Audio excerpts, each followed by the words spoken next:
চলবে তাহলে মনে হয়। আচ্ছা যা হোক, একটু যদি বলতেন এগুলো সম্পর্কে। এগুলো তিতের মুরগি আমার বাড়িতে দুটো প্রথমে অনলাইন থেকে দুটো বাচ্চা ক্রয় করি জি, জি। 460 টাকা জি, দিয়ে। জি। সেখান থেকে ওই দেশি মুরগির মাধ্যমে ডিমগুলো উৎপাদন করি।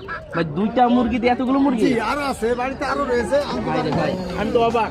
জি, 2টা মুরগি দিয়ে আলহামদুলিল্লাহ এতগুলো মুরগি ইনশাল্লাহ হয়ে গেছে।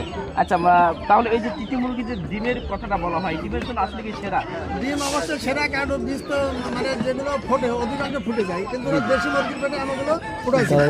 ফুটানোর ফলে ওখান থেকে আপনার বাচ্চাগুলো হয়েছিল, উপরের মাথায় বাচ্চাগুলো মানে মোটামুটি যত্ন করে ওগুলো বেঁচেছিল। আচ্ছা এগুলো আপনার মাংসের স্বাদটা কেমন? অনেকে তো মাছের সাথে ওই পাখির মাংসের মতো, খুবই কি সুস্বাদু আর কি। খুবই সুস্বাদু পাখির মাংস। আচ্ছা তারপর আমরা দেশি মুরগি সম্পর্কে আর কি বলবো, এটা জুড়ি নাই। আচ্ছা এরপর আমরা দেখতে পাচ্ছি এখানে ব্রাহ্মা মোরগ আছে, এটা কি আমেরিকান নাকি ভাই? জি, এটা না, এটা হচ্ছে কলম্বিয়া। কলম্বিয়ার? জি। মাশাআল্লাহ। এগুলো কেমন আছে আপনার? এগুলো আমার বাড়িতে বেশি নাই, দুটো মুরগিটা বাড়িতে আছে, মোরগটা আমি নিয়ে আসছি শুধুমাত্র। শুধু মোরগটা নিয়ে আসছেন? তো আশা আছে এগুলো কি আসলে আপনি বাড়াবেন কিনা? জি, এটা অবশ্যই বাড়ানোর চিন্তা ভাবনা আছে, এটা আর কি ইচ্ছা আর কি।